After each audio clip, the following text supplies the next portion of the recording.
For plenty of people in Southern California, they have to ask themselves, is Halloween Horror Nights worth the money? It's a lot of money to go. You have to buy a ticket. If you want to get the front of the line passes, that's even more. You have to get food. You have to buy parking. It all adds up. And if you're on a budget and you're looking for a Halloween event to do, you got to ask yourself, is it worth the money? Well, I'm here to tell you that Halloween Horror Nights 2024 is worth the money, and we're going to go through and we're going to rank all of the houses here, including the Terror Tram, from worst to best, and we're going to give some little bit of insight into each of the houses. Let me just tell you, starting off, this year is much better than last year's event, with just the overall quality of all of the houses across the board. There were some last year, like Chucky and the Universal Monsters house, that were a bit disappointing. There were less scare actors, there were less great moments throughout the houses. This year, the overall quality is a way higher level. There are 3 houses here that I would consider to be among the best that they've ever done, including the very best one this year. So let's get to the ranking. Let's start it off with A Quiet Place at number 9. Overall, this one gets a B. It does have some of the issues that some of the houses had last year, with not a whole lot of scare actors. And you know, you're going through Halloween Horror Nights houses and you're looking for scare actors. You're looking to get scared. If you see a puppet coming up ahead, now the clickers, not the clickers, that's The Last of Us. The Death Angels, as they're called, in A Quiet Place, a lot of them are big, gigantic, scary-looking puppets, but you can see them coming from a mile away. And so that takes out a bit of the scare factor of all of the various monsters throughout this. The set design here and the sound design in particular is just absolutely magnificent. It is some of the best sound design that they've ever had at a Halloween Horror Nights event. And the costumes, the scare actors that are there are pretty great, but I was left feeling like I wanted a bit more. A Quiet Place is one of the scariest movies ever, and this house is not quite as scary as I would have liked it to be. Number 8, we have the Terror Tram, Enter the Blumhouse. This one, it gets a B as well.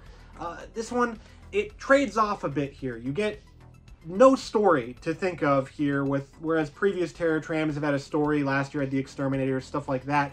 This year, it's just kind of an advertisement for Blumhouse. And whatever that goes into, you get Freaky, you get The Black Phone, Happy Death Day, Megan, you get some other Blumhouse properties here, The Black Phone, but it is mainly focused on Megan for the first portion of it. She is the runaway favorite. I'm surprised they just haven't done her own house at this point, but this one, there's some wasted space. It takes you through a new route almost, but it doesn't go through the Nope set, which is disappointing. If you get the RIP Scare Tour, you do get to go through that.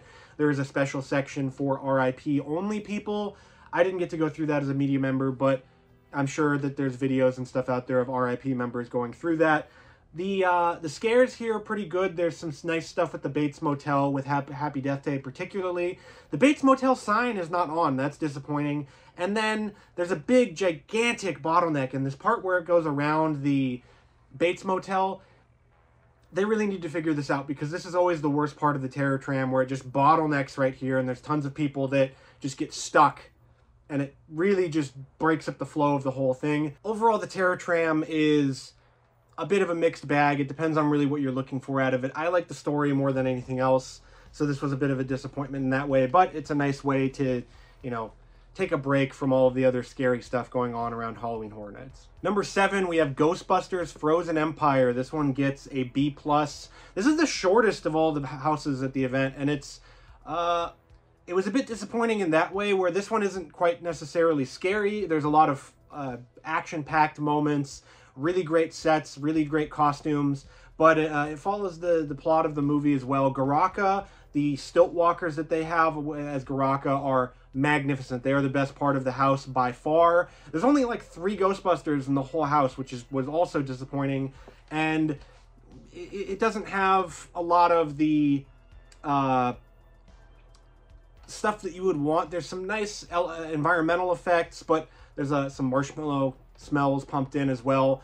Take a look out for all the little tiny Stay Puft Marshmallow Men. There's apparently a bunch of them hidden throughout the house. But this one, it was short. It was not quite as scary as I would have liked, considering that Ghostbusters Frozen Empire was the scariest Ghostbusters movie they've ever made. This was better than the 2019 Ghostbusters houses, though that one just kind of went through the movie, wasn't very scary and all of that. But this one is pretty good. It's not great. Number 6, we have one that was really hyped up. We have Insidious The Further, and this gets an A-. This one, there's a lot of empty space. There's a lot of just kind of walking down a dark corner and turning, and then there's no payoff. It's just kind of, oh, this is the way to get you through the house. You're going through the story of the Insidious series here, so there's lots of demons, monsters, scary childhood nightmares, and stuff like that. But this is, for Insidious fans, they will love this one, but I'm not a huge fan of Insidious already, and this one does have the smelliest, grossest smelling thing in the entire event. There is a room in a scene with a bathroom that smells just like you would expect a bathroom to smell. It was incredibly hot, so I'm sure that it made it worse out there, but Insidious The Further could have been better. It could have been scarier with a little bit less wasted space, but it's still a good one to walk through. The 5th best was Dead Exposure Death Valley, and this one gets an A. This one was also quite short, but it is packed a lot into the small space that it occupies. You have these sterile white walls with lots of blood, lots of creature effects, lots of gore effects here, and you do get a scare like right before you walk into the actual house, which was cool. This one just packs a lot in. I thought it was going to be like Fallout, but without the Fallout license. I was dead wrong. I was dead wrong about Death Valley, Dead Exposure. This one is a great original idea house that they put together. It has some nice bio-zombie effects, nice glowing green things, some military stuff. It was a fantastic walk through this story of this, you know, bio-virus, whatever, gone wrong. I loved this one, but it didn't quite get up to the top tier of this year's event. Number 4, we have the Weekend Nightmare Trilogy. The first Weekend house, I was shocked at how good it was. I was not looking forward to it at all. This time around, I had my expectations checked a bit, but still, this one was great. It is not just a reskin of that old house either.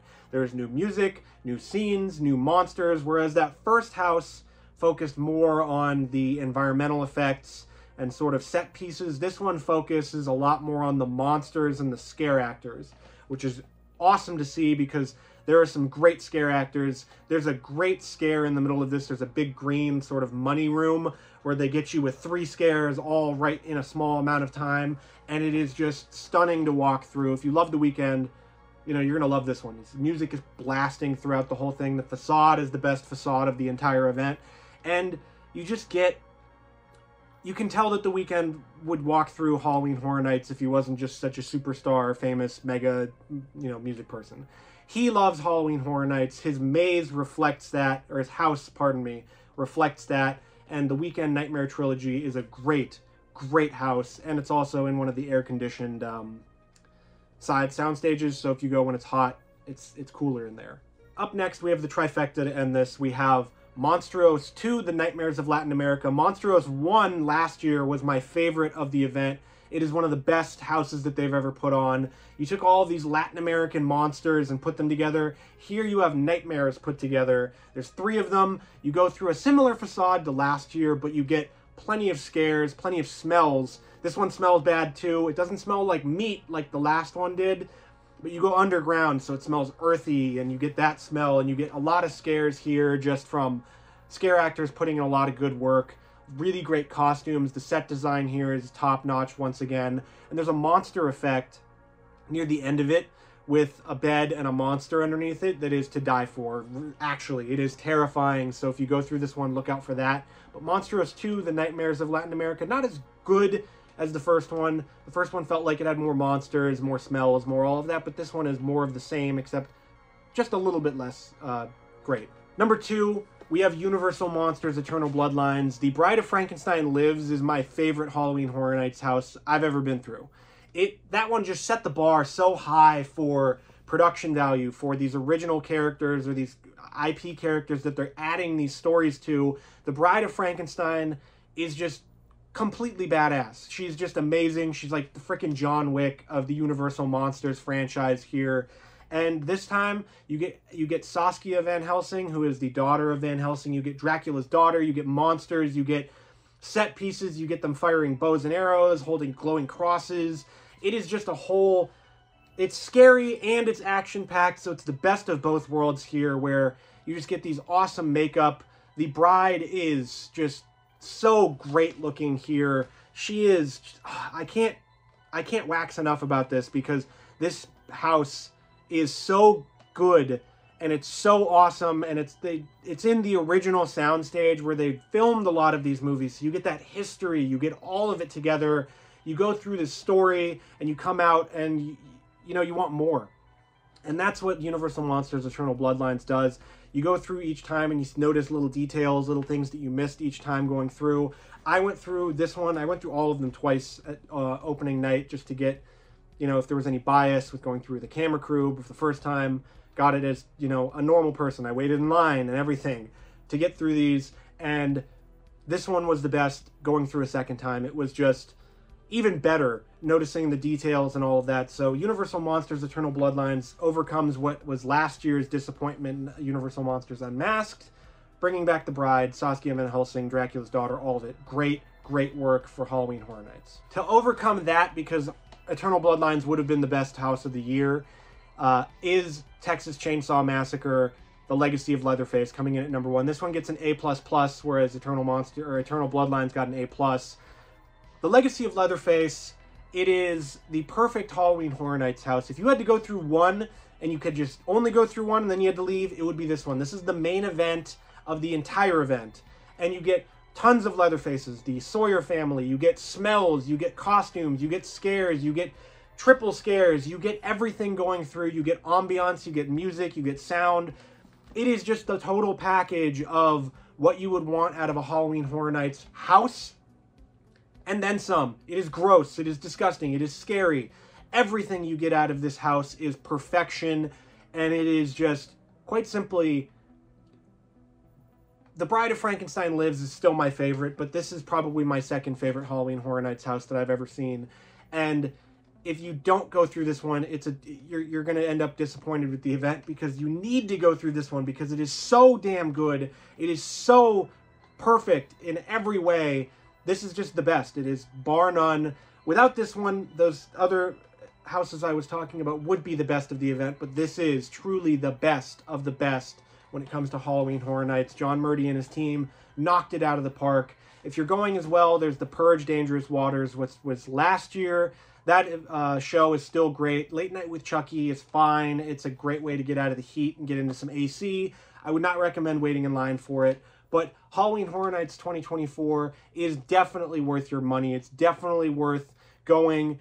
Go earlier in September if you can, because as you get closer to October, the lines get longer, more people get let in. If you can't do that, get the Express Pass. That's definitely worth it if you want to go through all of them in one night. It is possible to go through everything in one night, but you have to have a plan, you have to stick to it, and you have to hustle. So Halloween Horror Nights 2024 is a rousing success for Universal, for all of the people going. It is one of the best Halloween events still in Southern California, and if you can go to one, I would pick going to Halloween Horror Nights. So check it out. It's open from September 5th all the way to November 3rd, so you get an extra 3 days after Halloween to go. So maybe those might be a little less busy, who knows. But check out Halloween Horror Nights. It is the best, bar none.